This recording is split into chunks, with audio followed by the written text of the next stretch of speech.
So how do you make a spreadsheet on the iPhone? Let me show you how it would work practically step by step. So if it's your first time on Foxtecc, subscribe and we can get into it.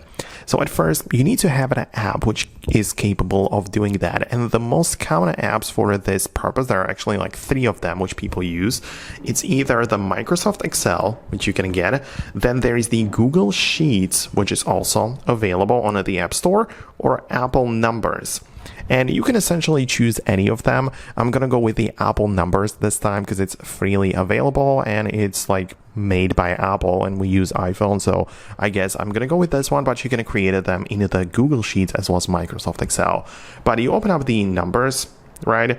Let's say that this is the main page and you get in here. So in order to start working with a spreadsheet, this is the page which you can get into, and you have 2 options. You can choose a template. So when you tap on this, you can click from or choose like, those which already contain some graphs or different colors, different layouts or purposes. So you can grab a layout and fill it up with your information.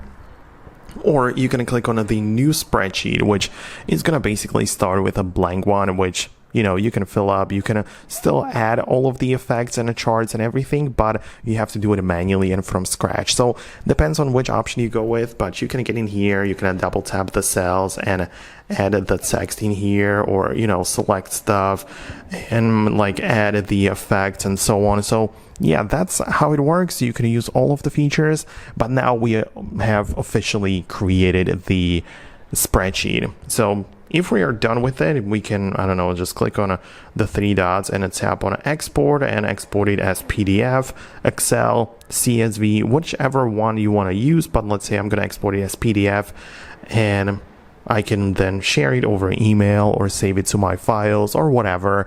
But that's like the easiest way to make a spreadsheet on the iPhone. So I hope it helps, and let me know in the comments below if you found this video helpful. Subscribe for more, and I'll see you in the future uploads.